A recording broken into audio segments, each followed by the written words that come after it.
Nathaniel Voss hadn't struck flint in 32 days, yet steam rose from his coffee pot every morning before dawn. While neighboring trappers froze in their cabins, desperately trying to resurrect dead fires with numb fingers, Nathaniel simply pushed aside a layer of ash and watched yesterday's embers bloom back to life. Before we continue, drop a comment telling us where you're watching from, and if frontier survival wisdom like this fascinates you. Hit subscribe because tomorrow's story reveals an even more impossible innovation. The winter of 1841 settled over the Idaho territory with the kind of cold that made trees crack like gunshots in the night. Nathaniel Voss and Peter Gill had spent 4 seasons trapping together along the tributaries of the Snake River, and they had developed the efficient rhythm that kept men alive in country that killed careless partnerships. Peter checked the northern trap lines. Nathaniel managed the southern circuit. They met back at the cabin each evening to process pelts, cook meals, and maintain the fire that kept their small log structure habitable. The morning of February 9th started like dozens of others. Peter left at first light to check traps they had set 3 days earlier near a beaver dam 5 miles north. Nathaniel stayed behind to work on stretching frames for yesterday's catch and to tend their hearth. The fire had gone out overnight again, despite his attempts to bank the coals against the back stone of their flat hearth and cover them with ash. He had awakened to a cold cabin and spent 20 minutes coaxing new flames from flint and steel with fingers that ached from the cold. By midday, Nathaniel had the fire rebuilt and the cabin warming. He expected Peter back by early afternoon. When dusk approached and his partner still hadn't returned, Nathaniel loaded his rifle and headed north along Peter's route. He found him 2 miles from the cabin, just past the creek crossing where winter ice made. Footing treacherous. Peter was dead. His body lay beside the remnants of an emergency camp. The evidence told a clear story. Peter had fallen through thin ice at the creek crossing, soaking his legs and lower body. He had made it to shore and tried to build a fire. His flint and steel lay scattered in the snow around him. Wood shavings and kindling were arranged in a careful pile, but Peter's hands had been too cold, too numb from the water, to work the tools effectively. He had died within sight of dry firewood and all the materials needed for warmth, but without the ability to create flame. Nathaniel buried his partner the next day on a hillside overlooking the creek. He placed stones over the grave to keep animals away, and stood in the February cold thinking about what had killed Peter. It wasn't the fall through the ice. It wasn't exposure in the abstract sense. It was the specific failure to create fire when fire was desperately needed. Peter had survived the initial crisis. He had reached safety. He had gathered materials, but his fire had died, and without the ability to resurrect it, he had died too. Nathaniel returned to the cabin that evening and stared at his flat hearth with new understanding. Fire extinction was a death sentence. Nathaniel spent the week after Peter's burial alone in the cabin, processing the remaining pelts and preparing for the rest of the trapping season he would now complete without a partner. But every time he looked at the hearth, he saw the fundamental problem that had killed Peter and threatened every man in the mountains. The fire went out.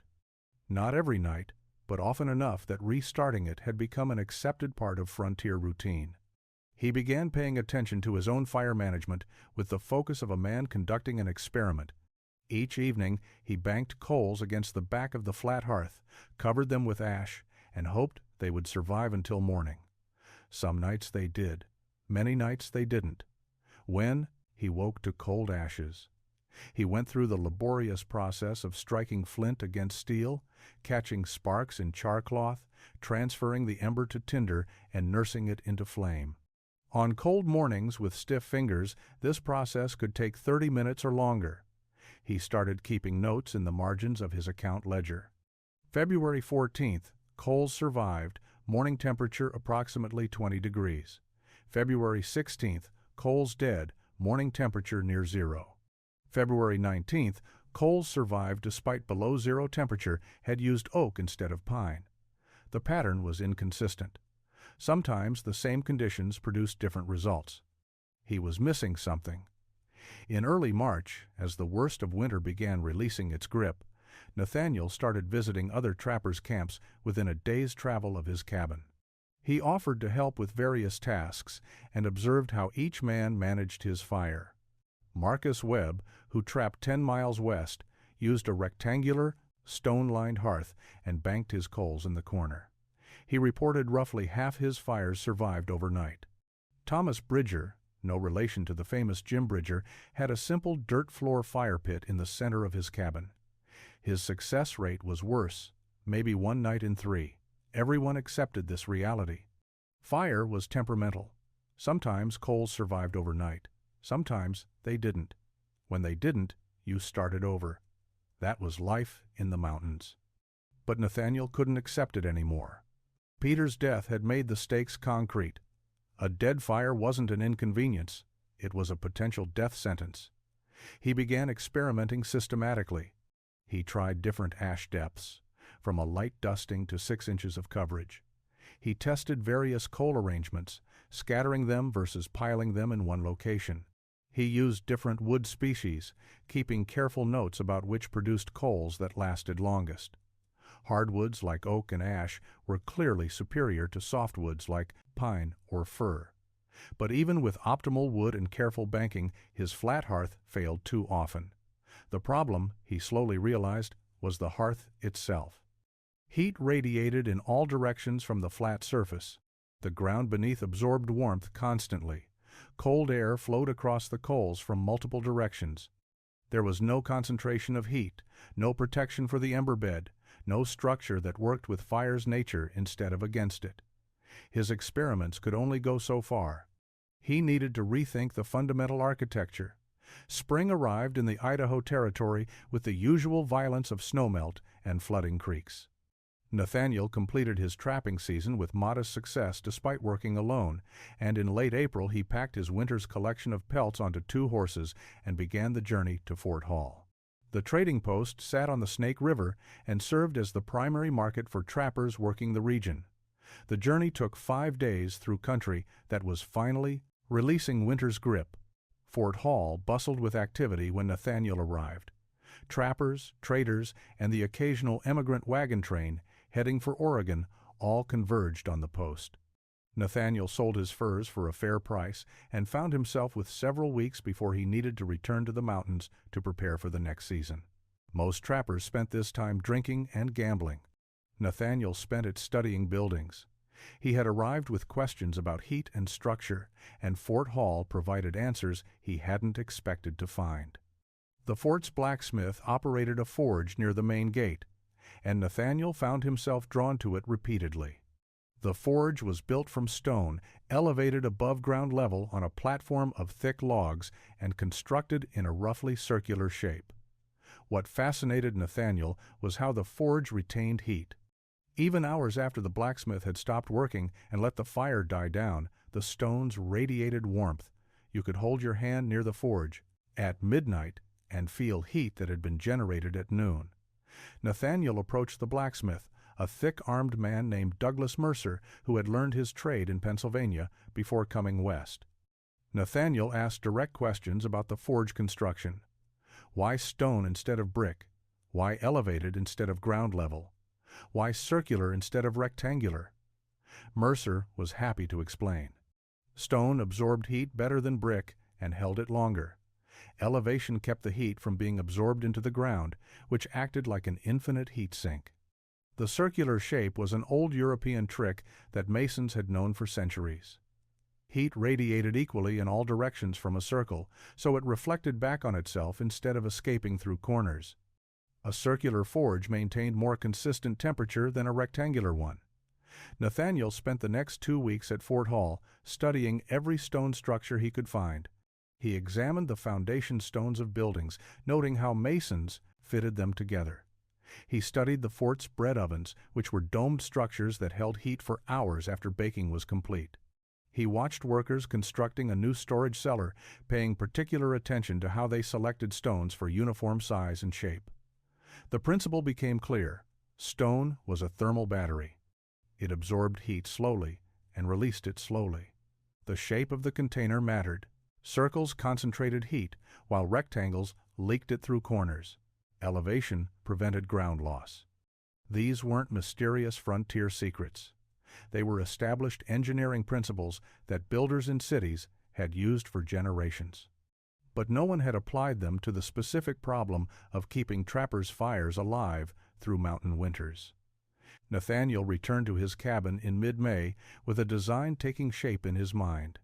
He needed to build an elevated circular stone structure that would function as both hearth and thermal battery. But first, he needed the right stones. Not river rocks worn smooth by water, and not irregular field stones that would create gaps when stacked. He needed rectangular blocks that could be fitted together tightly, like the masonry he had seen at Fort Hall. He found what he needed 3 miles from his cabin in an area where an ancient rock slide had fractured a granite shelf into naturally blocky shapes. The geology had done most of the work for him. Freeze-thaw cycles over countless winters had cracked the granite along natural plains, creating rough, rectangular blocks. Nathaniel spent 2 days simply walking the rockslide area, examining hundreds of stones, learning to recognize the ones that would work. The stones he selected weighed between 30 and 50 pounds each. They measured roughly 12 inches long, 8 inches wide, and 6 inches thick. Not perfectly uniform, but close enough that careful selection could create a stable structure. He rejected stones with major cracks or irregular shapes. He wanted blocks that would stack securely and hold heat effectively. Darker stones were preferable to lighter ones. He remembered Mercer, the blacksmith, explaining that denser, darker stones retained heat longer. The work of hauling stones became Nathaniel's occupation through late spring and early summer. Each trip to the rockslide yielded 4 stones carried in canvas slings, 2 stones per horse. He could make 2 trips per day when weather cooperated. The round trip took 6 hours of leading horses over rough terrain, loading stones carefully to avoid injuring the animals, and unloading them near his cabin. Other trappers occasionally passed by and saw him working. They asked what he was building. Nathaniel gave vague answers: a better hearth, an experiment. He endured their jokes about building a castle or a cathedral in the wilderness. By early July, he had transported 80 stones and arranged them near his cabin. He also gathered flat stones for the perimeter around his planned structure. These didn't need to be perfectly shaped, but they should be substantial enough to serve as thermal mass and protective barriers. He collected another 40 flat stones of various sizes.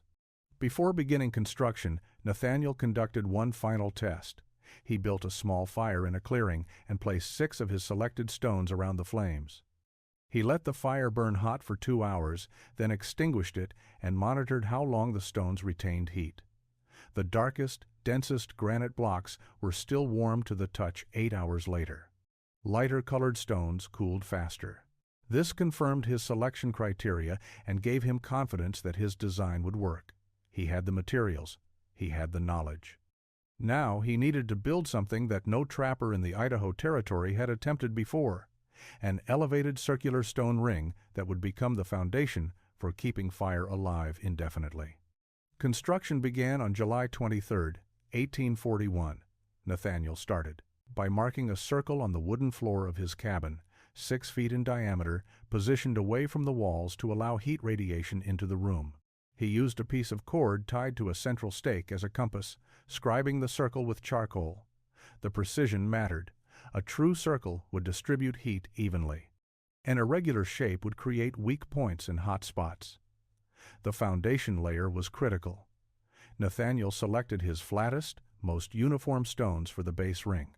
He mixed clay from the creek bank with coarse sand to create mortar, adding water until the consistency allowed the mixture to bind stones without slumping.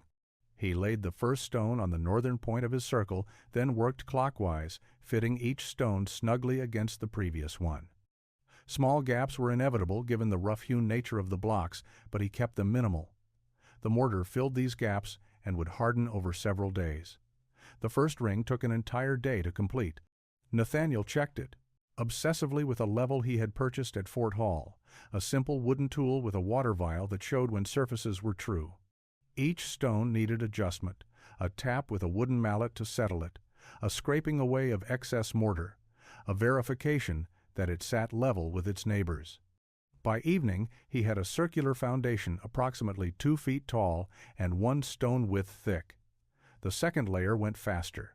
He had learned the rhythm of mortar application and stone placement. He staggered the joints, ensuring that gaps in one layer were covered by solid stone in the layer above, the same interlocking pattern he had seen in fort walls. Each stone was positioned carefully, checked for level and stability, then locked in place with mortar. The structure grew upward, ring by ring. By the fourth layer, the elevated nature of his design became apparent. The top of the ring stood approximately 20 inches above the cabin floor. This elevation was intentional. Heat would radiate outward at chest and waist height, warming the living space efficiently. More importantly, the stone mass would be isolated from the ground, preventing the earth from acting as a heat sink that drained warmth from the system. The fifth and final layer completed the structure.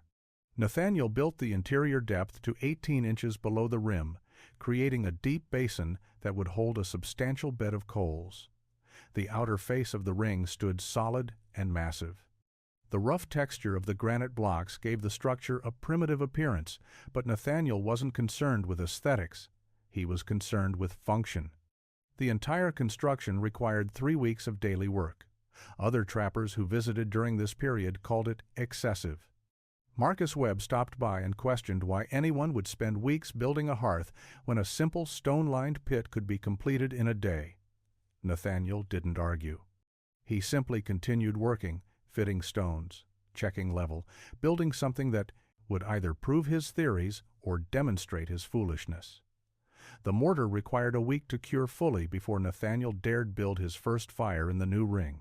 He used the time to construct a long iron poker from a rod he had brought back from Fort Hall, fashioning a handle from oak wood wrapped with leather cord. The poker measured 5 feet in length, long enough to reach the center of the ring without leaning over intense heat. This tool would prove essential for the precision work he had in mind. On August 7th, he built his first fire. He started small, using kindling, and gradually adding larger pieces of split oak. The flames caught quickly and burned cleanly. Heat radiated outward from the circular stone structure exactly as he had hoped. By evening, the stones were warm to the touch on their exterior faces. The interior stones glowed with absorbed heat. Nathaniel let the fire burn down to coals, then attempted his first overnight preservation using the same banking technique he had used with his old flat hearth. He failed. The coals were dead by morning. He had raked them into a pile in the center of the ring and covered them with 3 inches of ash, but something about the circular shape or the elevation changed how the embers behaved.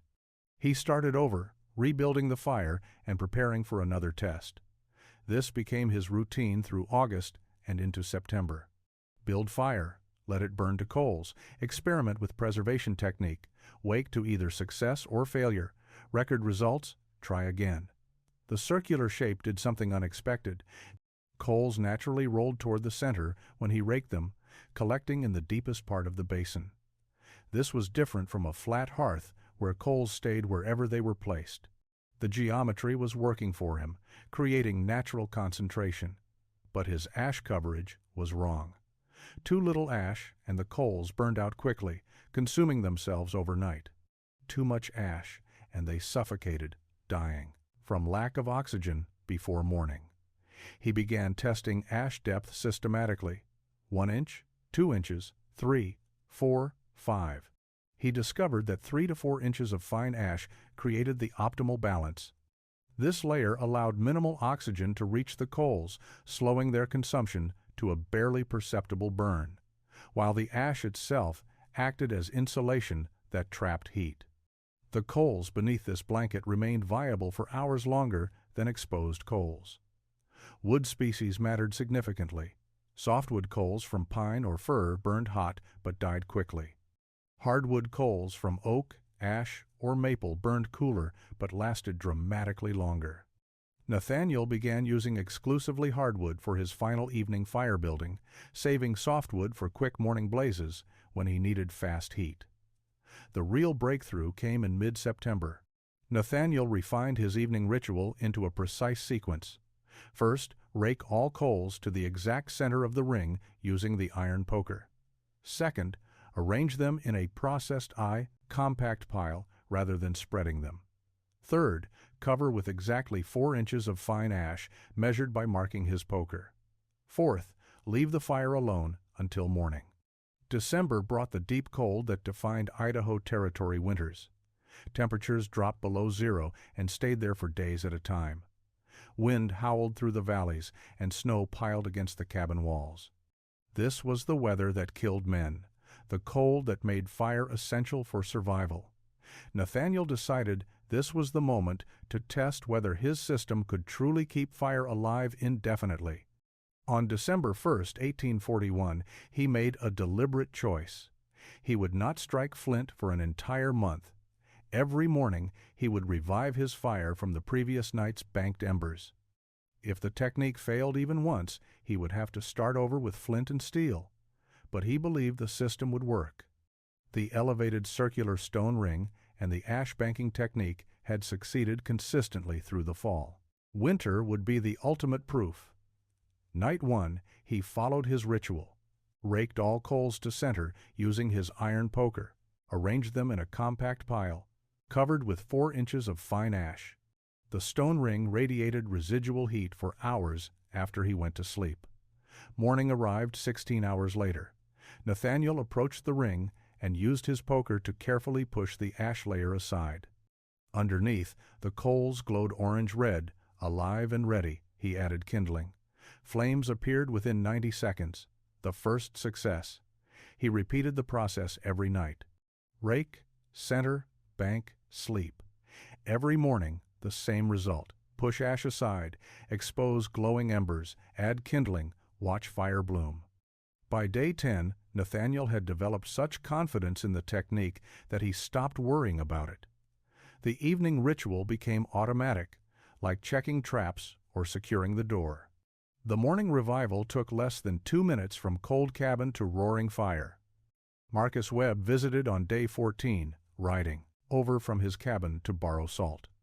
He arrived at dawn and found Nathaniel calmly making coffee while flames crackled in the stone ring. Webb asked if Nathaniel had been up early tending fire. Nathaniel explained he had just revived it from last night's embers. Webb was skeptical.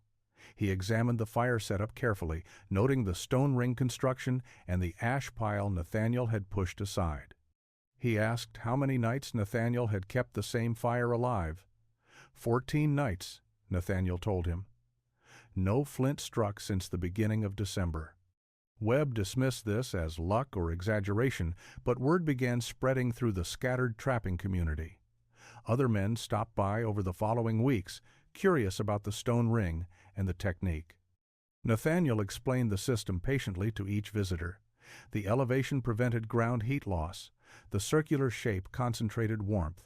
The stone mass acted as a thermal battery. The ash banking preserved embers by limiting oxygen while trapping heat. Most listeners were polite but unconvinced. The system seemed unnecessarily complex compared to traditional methods. Day 20 passed, then 25. Nathaniel's ember bed never fully extinguished. On day 30, he marked the milestone in his ledger. 1 full month without striking flint. He continued the test through day 32 simply because he could. January 16, 1842, brought the coldest night of the winter. The temperature dropped to 30 degrees below zero by Nathaniel's estimate, based on how mercury behaved in the thermometer he kept mounted outside his cabin door. The air was so cold it hurt to breathe. Moisture from breath froze instantly into ice crystals that hung suspended in the still air. This was killing cold, the kind that ended lives when men made mistakes. Marcus Webb made a mistake that night. He had banked coals in his flat rectangular hearth using his usual method, covering them with ash and hoping they would survive until morning. They did not. When Webb woke before dawn, his cabin was bitterly cold. He checked his hearth and found only gray ash, completely dead. No glow, no residual heat, nothing to revive. He needed to restart fire from scratch. Webb tried for an hour. His flint and steel were kept in a leather pouch near the door. The steel striker was so cold it burned his fingers when he gripped it. His char cloth had absorbed moisture from the cabin air and refused to catch sparks properly. His hands grew clumsier as cold penetrated deeper.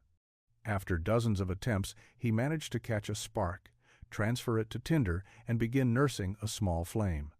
But his fingers were nearly useless by that point, and the tiny flame died before he could build it into sustainable fire. Webb made the decision that saved his life. He abandoned his cabin and stumbled south through the pre-dawn darkness toward Nathaniel's location, 2 miles away through snow and brutal cold. He arrived at Nathaniel's door just after sunrise, frost covering his beard, his hands tucked under his armpits for warmth, shaking violently. Nathaniel pulled him inside. The cabin was warm. Fire burned steadily in the elevated stone ring, radiating heat at chest height that filled the small space with blessed warmth. Webb collapsed on the bench near the hearth and held his hands toward the flames, wincing as feeling returned to frozen fingers. Nathaniel gave him hot coffee and waited for the shaking to subside. When Webb could finally speak clearly, he asked the obvious question: how long had this fire been burning? Nathaniel checked his journal. 47 days since he had last struck flint. Every morning he simply pushed aside the ash layer and revived embers that had been alive since early December. The same fire, kept continuous through the old ember trick and the elevated stone ring that made the trick possible. Webb stared at the stone structure with new understanding. This was not excessive construction or wasted effort. This was survival engineering. He asked Nathaniel to explain everything: the ring design, the stone selection, the elevation, the circular geometry, the ash banking technique, the morning revival process. Nathaniel explained it all while Webb recovered from his brush with death. When Webb finally left that afternoon, he asked Nathaniel to help him build the same system. Nathaniel agreed without hesitation. Marcus Webb built his elevated circular stone ring in February of 1842 with Nathaniel's direct assistance. The construction took 2 weeks, following the same principles Nathaniel had developed. Rectangular granite blocks hauled from the same rockslide area. Circular foundation 6 feet in diameter. 5 layers of carefully mortared stone creating a ring elevated 20 inches above the cabin floor. Interior basin depth of 18 inches for holding substantial coal beds. Webb learned not just how to build the structure, but why each element mattered. More importantly, Nathaniel taught him the ash banking technique, the evening ritual of raking coals to center, arranging them in a compact pile, covering with exactly 4 inches of fine ash. The morning process of pushing ash aside with an iron poker, exposing glowing embers, adding kindling to flames that appeared within minutes. Webb practiced the technique under Nathaniel's supervision until the movements became automatic. By March, Webb reported his fire had stayed alive for 3 consecutive weeks without relighting. Word spread through the trapping community by the mechanisms that always spread useful information on the frontier. Men talked at chance meetings on trap lines. They shared information when trading supplies. They mentioned innovations that might keep others alive through the next winter. By spring of 1842, 5 trappers within a day's travel of Nathaniel's cabin had expressed interest in building similar systems. Nathaniel helped 3 of them directly with construction. The other 2 attempted to build rings using descriptions alone. One succeeded in creating a functional structure. The other built a ring that was too shallow and irregularly shaped, and his results were disappointing. Nathaniel visited his cabin, identified the problems, and explained the necessary corrections. The trapper rebuilt his ring properly and achieved the same success others were experiencing. Some trappers tried the ash banking technique in their existing flat hearths or rectangular fire pits. They achieved partial success. The technique extended coal life significantly compared to traditional banking methods, but without the elevated circular stone ring, the improvement was limited. Heat still drained into the ground, coals still scattered instead of concentrating. The best results came from combining the ring construction with the ember preservation technique. Neither element worked optimally without the other. By winter of 1843, A dozen trappers in the region were using what the community had started calling Voss's old Ember trick. The phrase referred to the complete system, both the stone ring and the ash banking method. Men who adopted the innovation reported fires that burned continuously for weeks or months. Several trappers went entire winters without striking flint after their initial fire was established in October or November. The mortality rate from fire loss exposure dropped noticeably. In previous winters, 1 or 2 trappers in the region typically died from situations like Peter Gill's death, unable to restart fire during emergencies. After the widespread adoption of the elevated ring and banking technique, such deaths became rare. The innovation was saving lives exactly as Nathaniel had hoped when he started experimenting 4 years earlier. Knowledge shared freely multiplied its value across the entire community. The Rocky Mountain fur trade collapsed between 1845 and 1848. Beaver populations had been trapped to near extinction in many areas, and more significantly, fashion had shifted. Silk replaced beaver felt in hat production, destroying the market that had drawn men into the wilderness. Trappers began leaving the mountains, heading to California goldfields, Oregon farmland, or back to eastern settlements. Nathaniel left in the spring of 1848. He sold his cabin and trap lines to a younger man who was optimistic about finding new trapping territory farther north.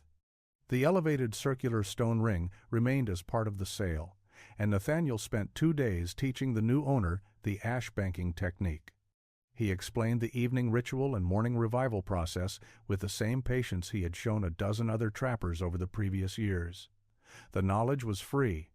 It cost nothing to share and might save the young man's life. Nathaniel traveled west to Oregon Territory and used money saved from his trapping years to purchase land in the Willamette Valley. He built a small house and established a modest farm growing wheat and raising cattle. In 1850, at age 39, he married a widow named Catherine Morris who had arrived in Oregon with a wagon train 2 years earlier. They had 3 children over the next 6 years. Nathaniel lived quietly, farming his land and raising his family far from the wilderness that had defined his earlier life. When he built his farmhouse, he included one distinctive feature. The kitchen hearth was an elevated circular stone ring, smaller than his trapping cabin version, but built on the same principles. Catherine learned the ash banking technique and used it throughout their marriage. She never knew it had a name or that her husband had invented it. To her, it was simply how Nathaniel preferred to manage their fire. Efficient, reliable, requiring minimal effort to maintain. Nathaniel died on March 4, 1869, at age 58.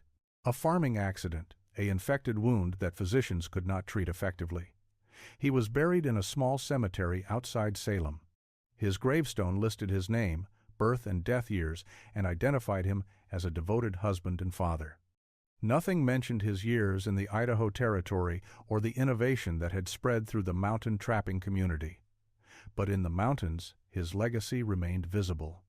Abandoned trapper cabins with elevated circular stone rings stood weathered but intact. New settlers moving into the region discovered these structures and recognized their superior design. Some cabins were reoccupied and maintained. The stone rings continued functioning exactly as designed, holding fires that burned for weeks without extinction. Travelers and frontier guides began noting in journals and letters that circular stone hearths were superior to traditional designs for winter survival. The old Ember trick passed through oral tradition, taught by men who had learned it from others, spreading beyond its origin point.